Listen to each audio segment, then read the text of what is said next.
Good morning. Good morning to each and every one of you, and welcome to the Unitarian Universalist Church of Kent.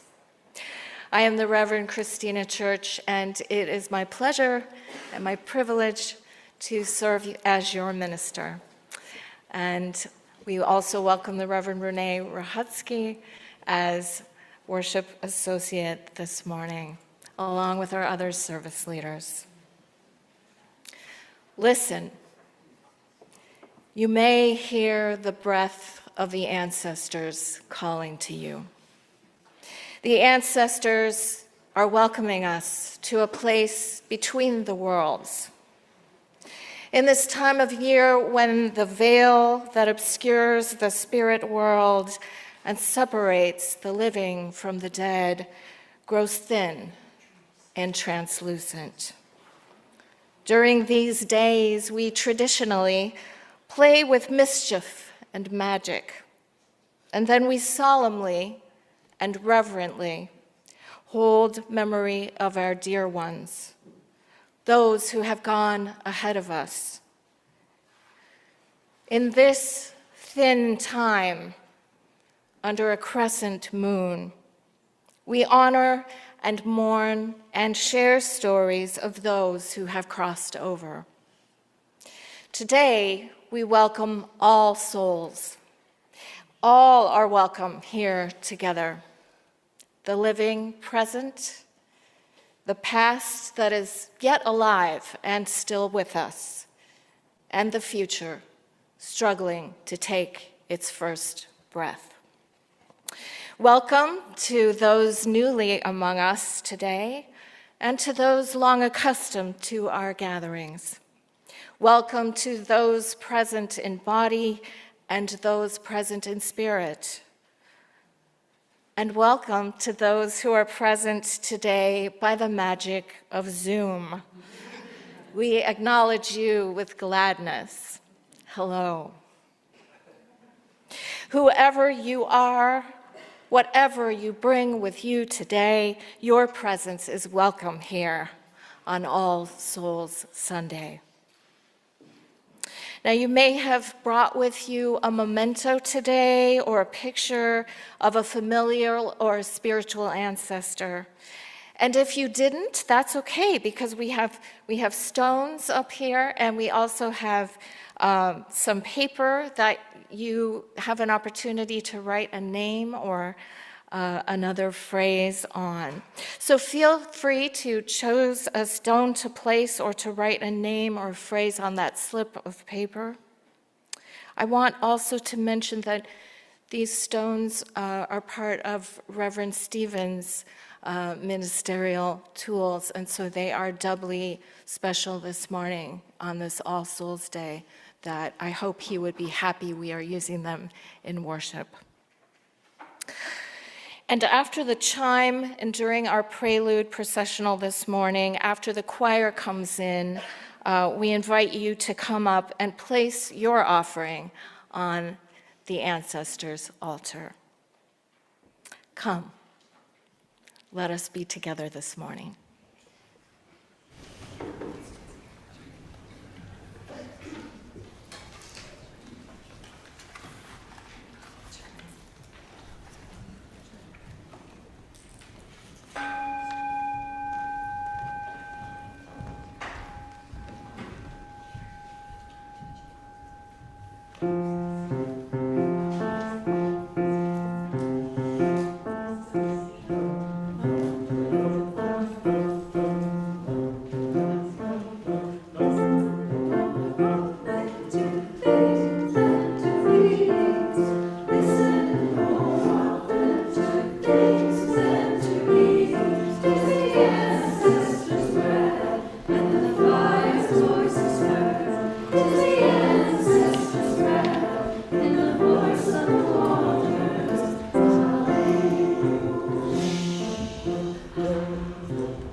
Come, seekers of truth, come, keepers of faith. Come, makers of peace, and come, wisdom of ages. Come, each and every living soul who would join us on this All Souls Sunday, along with those in the great cloud of witnesses who attend us and journey with us at all times. Those who made us, those who lived in the stories of our history and are, in some mysterious way, with us still. May our service today be a time of strengthening between ourselves and among the generations. In this season of anxiety and fear, may remembering them recall us to our own strengths and the work that is ours to do. In days of confusion and anger, may time spent with the ancestors lend us wisdom and vision and compassion. In a time of seeking answers, may we be attuned to the pulse of their breaths all around us. Come, let us worship together. And now, if you will join me in singing our opening hymn together, number 1051, We Are.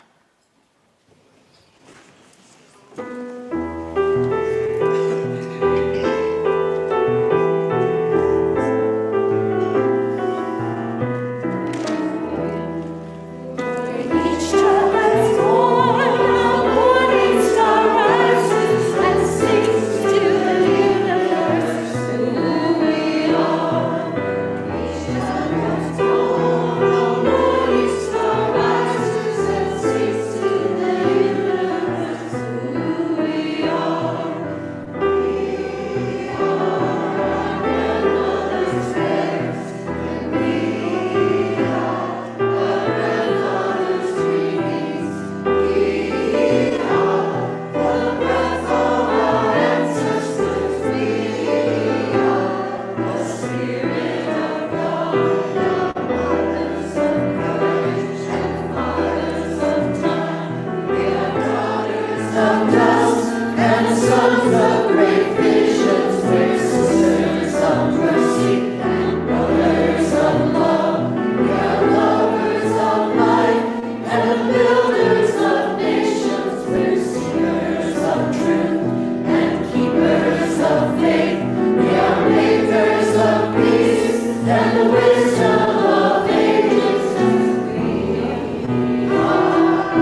It was the Depression in Kentucky.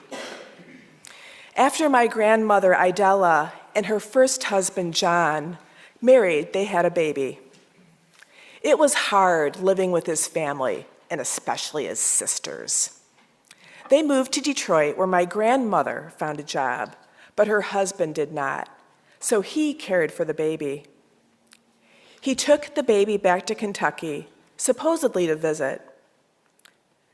When the divorce and custody papers were served to my grandmother 2 states away, she had no money and no legal recourse to fight to keep her daughter. We don't know what stories were told to the little girl, but we do know that the husband's sisters helped raise her, and that, as an adult, she wanted nothing to do with her mother. Yet, my grandmother surrendered to the situation. Years later, she reflected, "I had no money, no education, and I was in Detroit by myself. My husband's family had money for lawyers, and mine was dirt poor. I had to let her go."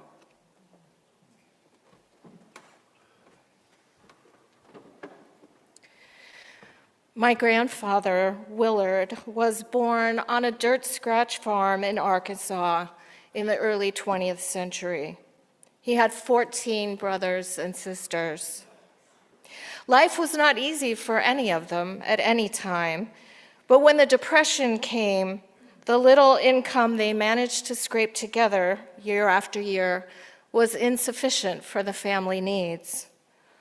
I don't know exactly how it happened, or what was said, or how it was communicated to 2 of the eldest brothers, Charlie and Willard, that they simply would have to go out into the world and try to keep their bodies and souls together without much help from the family.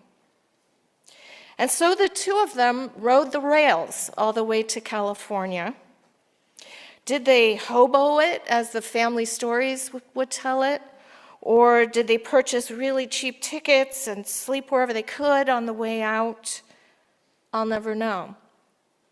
And I'll never know whether they quarreled or what made them decide to split up when they got to California, with one brother going north and the other going south, my grandfather deciding to make a stab at life in Los Angeles.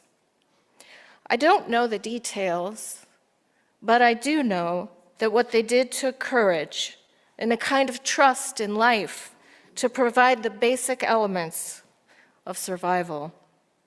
Maybe it was a courage born of desperation and poverty, but at any rate, it got them to California and brought them each a measure of success, eventually. I loved my grandfather, and I was sometimes embarrassed and ashamed of the prejudice and racism he carried with him to California. Racism that, sure, softened over the decades, but never fully disappeared. And later in life, his alcoholism, born of loneliness and who knows what other unhealed places in his soul, consumed and dissipated his body that had once been healthy and strong. My grandfather was strong and broken.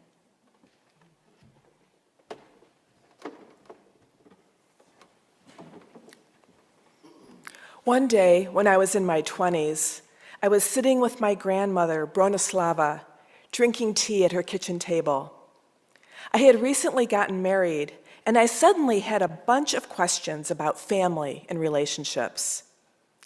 I knew the stories of how they fled Latvia when Stalin invaded, and how my grandmother packed up a few belongings with her 2-year-old daughter and 8-year-old son in a wagon with a cow tied behind it, and made her way toward the Baltic Sea, feeding themselves on foraged mushrooms and milk. I thought it was strange that a Catholic family had a 6-year gap between children. So I asked my grandmother why there weren't more children. She shook her head and said, "Oh, Renata, big trouble. Babies no live." At the time, I thought she meant she had miscarried, but now I am not so sure. I later figured out from history books that my grandfather, Jesus, had been promised safe passage for his family by the retreating Germans if he would stay and fight as the Russians invaded on the Eastern Front. The Russians had killed one brother and sent another back to Siberia in 1940. The years between my father's birth in 1936 and my aunt's birth in 1942 were years of terror and poverty. After they escaped in 1944, they spent 5 years in a displaced persons camp, trying to hold on to their culture while applying for immigration. In the dozen or so years between arriving in Michigan and my birth, they were able to get blue-collar work and eventually build a new home in their new country.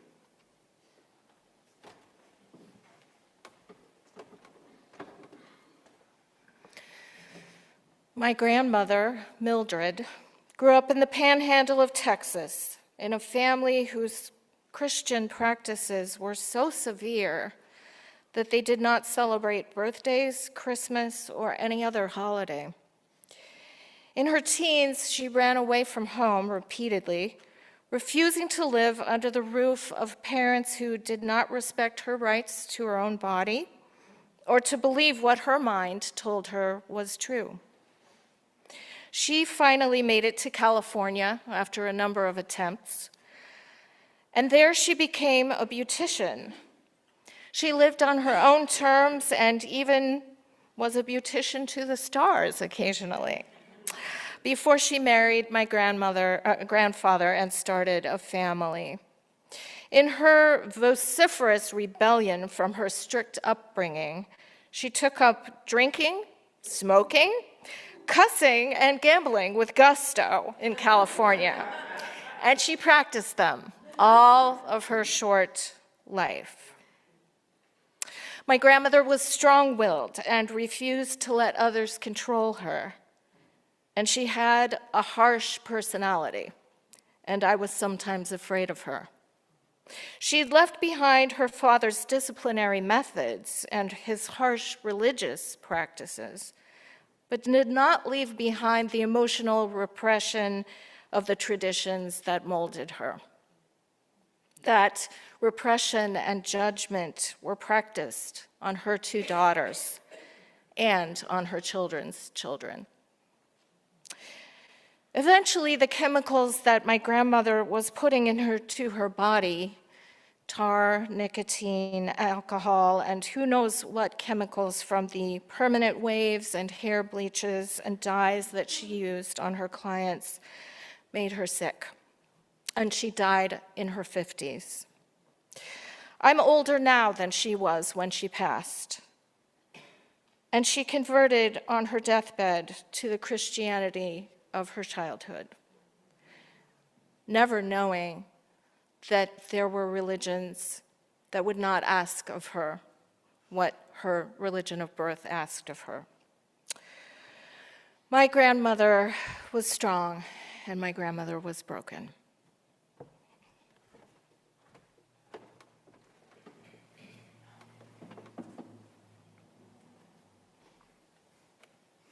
My grandfather, Martin, was raised in a violent alcoholic home. At age 20, he married a 19-year-old, Teresa. The wedding picture there is theirs. Teresa had been placed in an orphanage at 11 months old when her mother died. She was adopted by another family at age 6. Martin and Teresa had 6 children, that I know of. The third child died when she was 2 months old. The last 2 were twin girls, but one of the twins died at 4 months old. Teresa herself died of sepsis at age 32, leaving Martin with 4 children, ages 5 to 13. No one told the children what happened, and in those days, children didn't ask questions. Mother just didn't come home one day, and that was that. It was 1937, in the middle of the Depression. Martin couldn't work and care for a family, and his sisters weren't able to help. So the kids went into separate orphanages. The second oldest child died after 2 years in the orphanage after a tonsillectomy. Martin would visit his children when he could, but he needed to show that he could provide a good home before he could get them back out. Eventually, Martin met my grandmother, Idella, and they married. The economy improved, and they had a baby, my mother. My grandmother encouraged him to learn a trade, and he became a plumber. Eventually, they were able to get the remaining 3 children out of the orphanages. First, the youngest girl, then the next oldest, the only boy. The oldest daughter was also discharged, but she was pretty old by then and seemed to immediately go off on her own into a bad marriage, bad second marriage, and then spiraling into a life of more trauma, violence, and hardship. Unfortunately, though Martin was doing better financially, the cycle of alcoholism and violence continued. The alcoholism continued into the next generation with his only son, my uncle. But the youngest daughter, my aunt, broke the cycle. Rather than marry, she decided to become a nun and developed a deep spiritual life. She got an education, became a teacher, and then a principal. Eventually, she decided to leave the sisterhood, and then she fell in love, married, and had a healthy, normal marriage and family life. Her daughter, my cousin, also has a healthy marriage and 3 wonderful boys.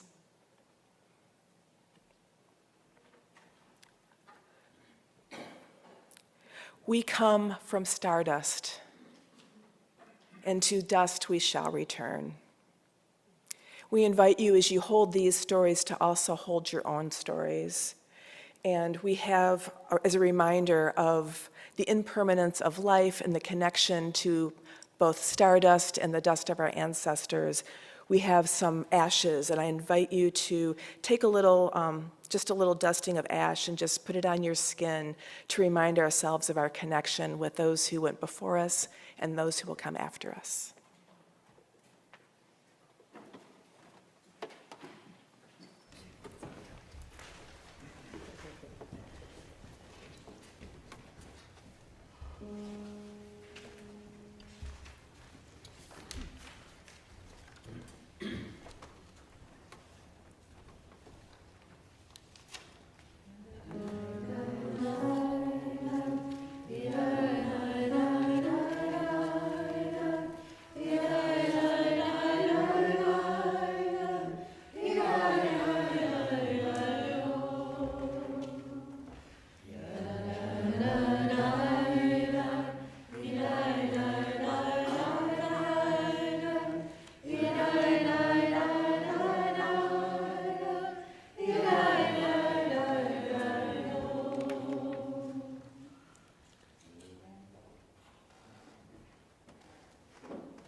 Ancestors, we are the offspring of your dust. We are children of your vision. Because of you and because of your actions, for better and worse, we are here.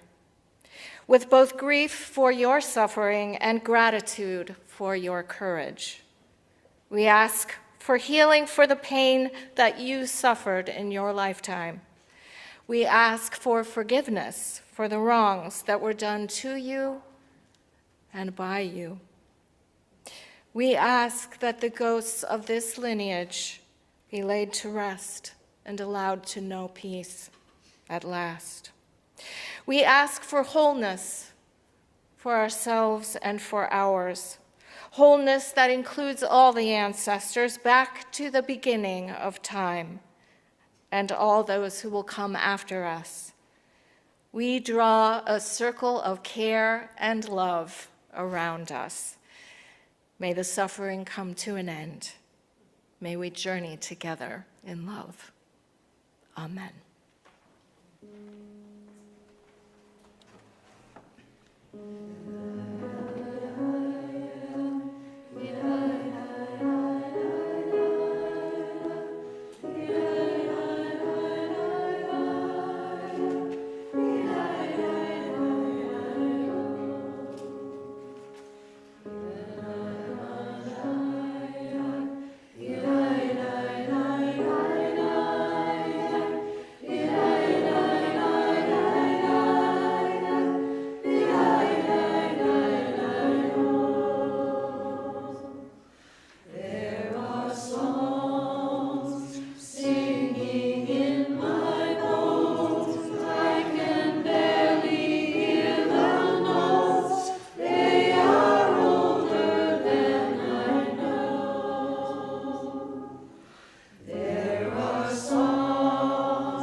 What stories have come to you in the silence?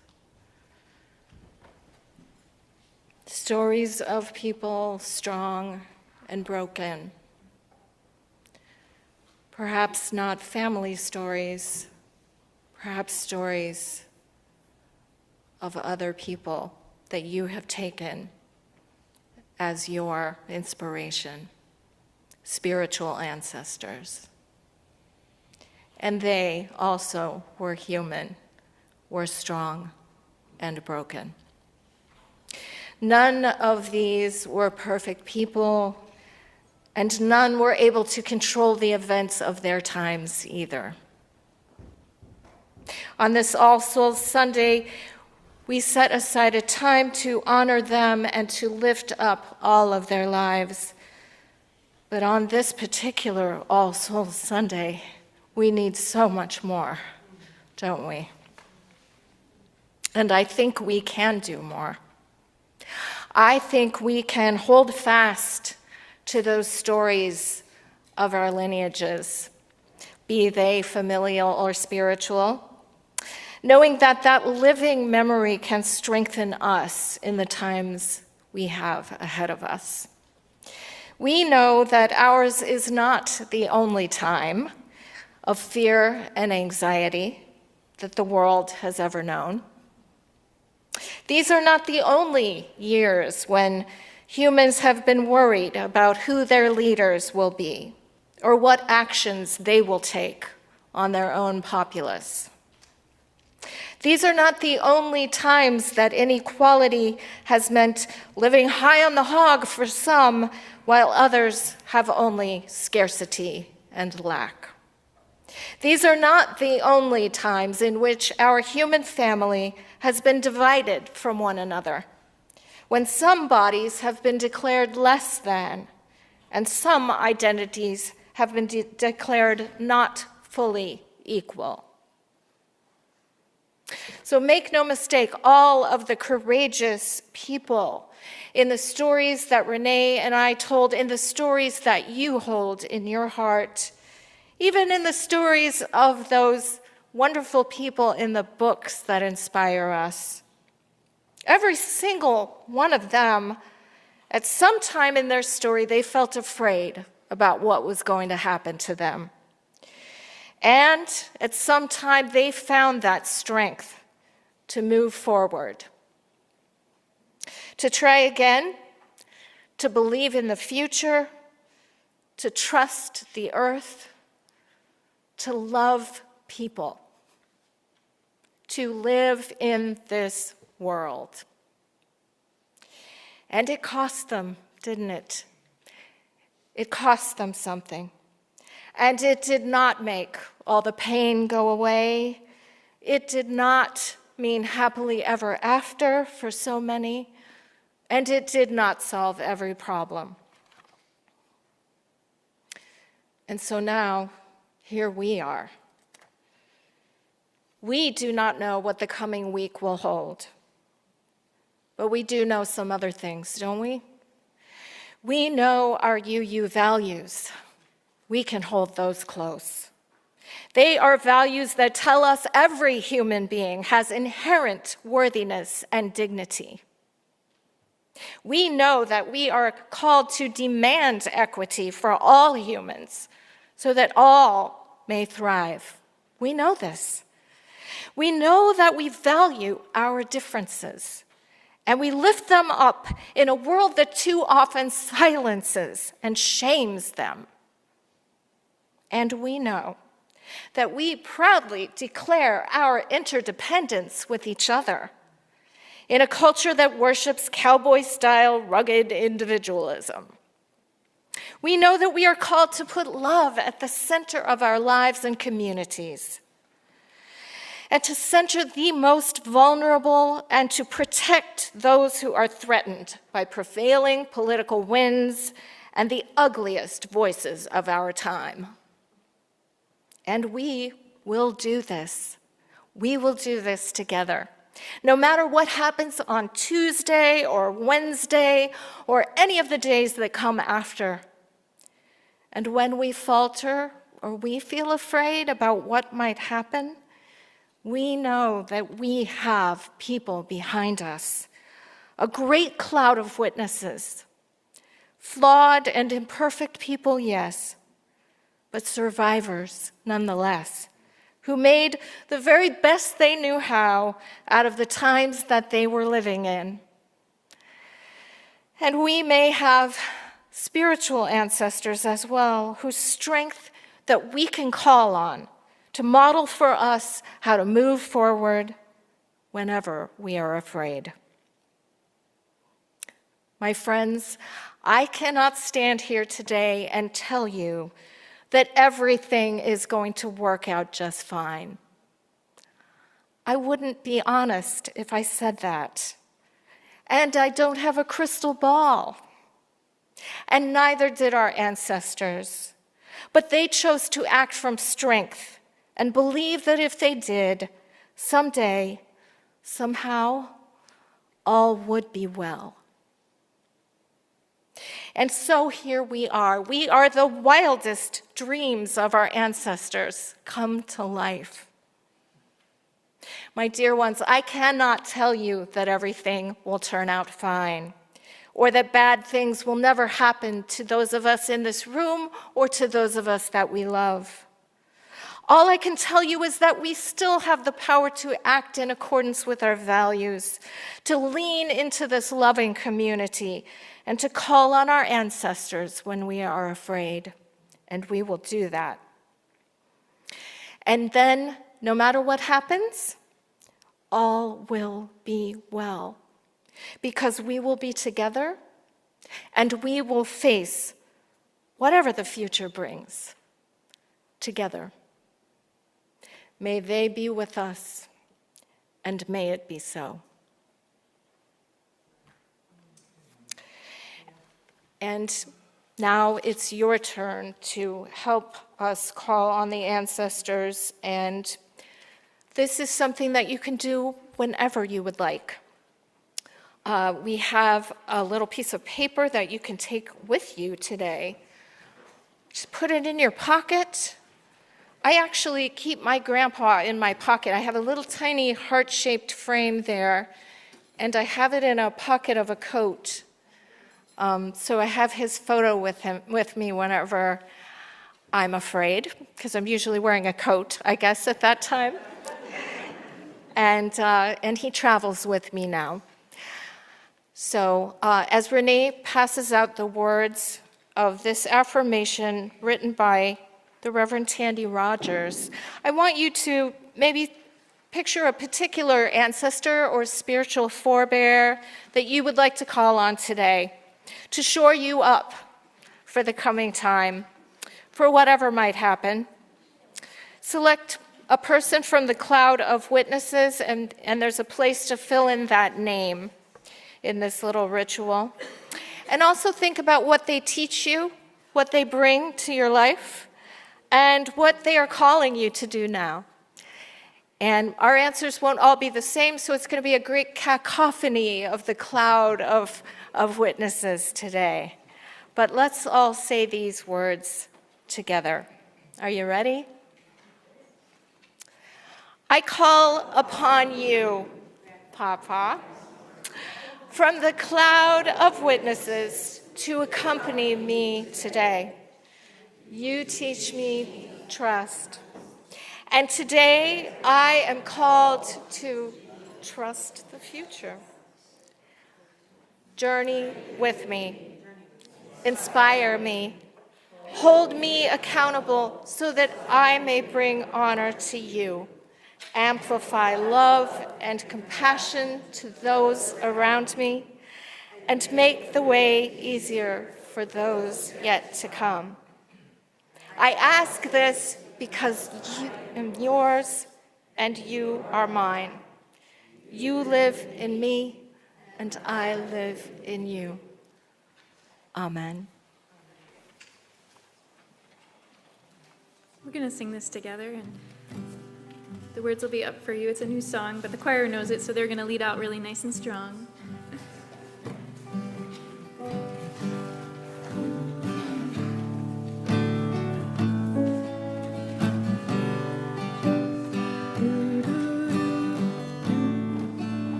be seated.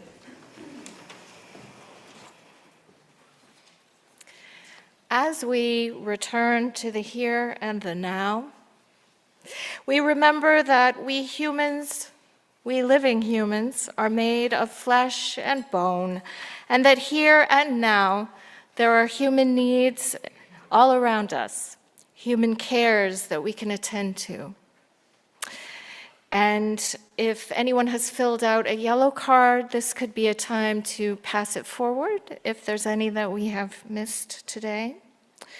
Earlier in the first service, Wen shared a sorrow about students from Mexico who have been called names in school, and she laments its effects on them and on their families, as well as the wider community, and we lament along with her. We also want to share that Dana Wakefield's medical procedure was wonderfully successful and that she is resting at home and asked for some quiet privacy time, but we're celebrating that that was a good outcome for her, and we celebrate with her and her family.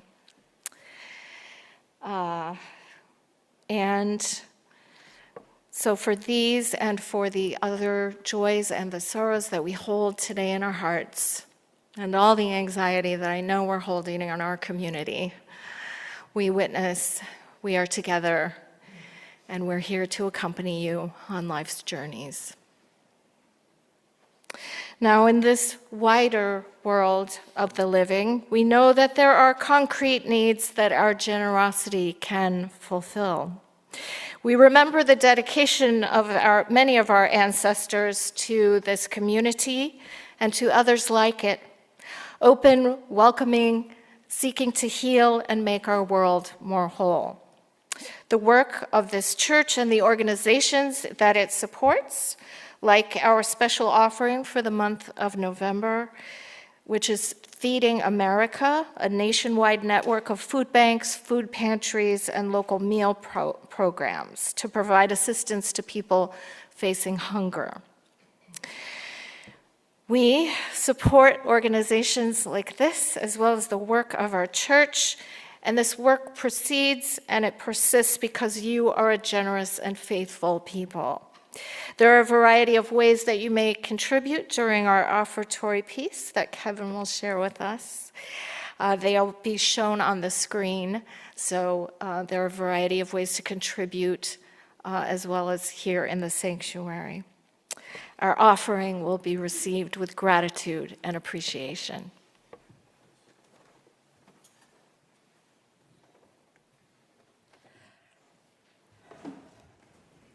I can hear the sound, I can hear the sound, I can hear the sound, I can hear the sound, I can hear the sound of my ancestors calling me. I can hear the sound of my ancestors calling me. Say, wake up, wake up, wake up, wake up. Listen, listen, listen, listen. May the rivers all run free. May the mountains go unspoiled. May the air be pure. May the trees grow tall. May the earth be shared by all. May the earth be shared by all. I can hear the sound, I can hear the sound, I can hear the sound, I can hear the sound, I can hear the sound of my ancestors calling me. I can hear the sounds of my ancestors calling me. Say, wake up, wake up, wake up, wake up. Listen, listen, listen, listen. May the rivers all run free. May the mountains go unspoiled. May the air be pure. May the trees grow tall. May the earth be shared by all. May the earth be shared by all. I can't hear the sound. I can't hear the sound. I can't hear the sound. I can't hear the sound. I can't hear the sounds of my ancestors calling me. I can't hear the sounds of my ancestors calling me. Say, wake up, wake up, wake up, wake up. Listen, listen, listen, listen. May the rivers all run free. May the mountains go unspoiled. May the air be pure. May the trees grow tall. May the earth be shared by all. May the earth be shared by all.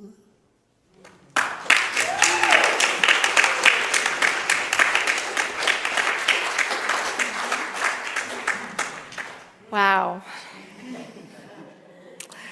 As we come to the end of our service, we'll be extinguishing the flame of our chalice, and we invite you to say the words of the chalice extinguishing together. They appear on the screen. We extinguish this flame, but not the light of truth, the warmth of community, or the fire of commitment.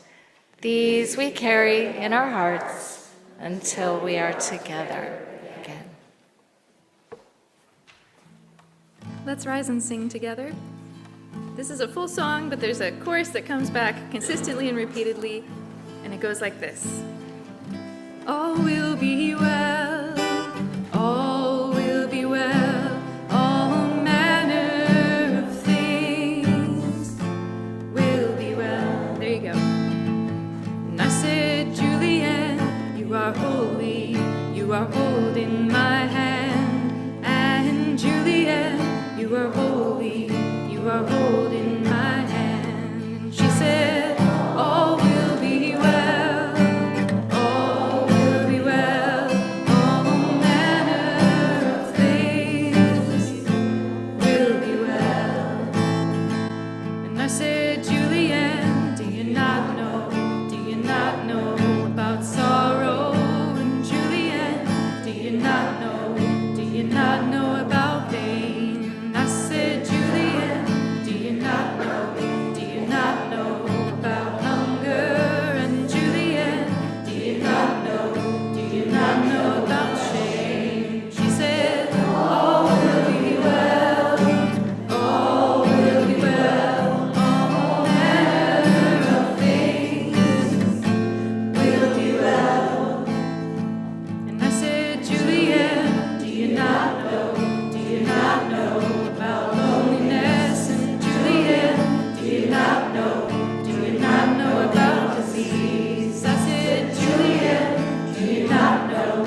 love that never ends.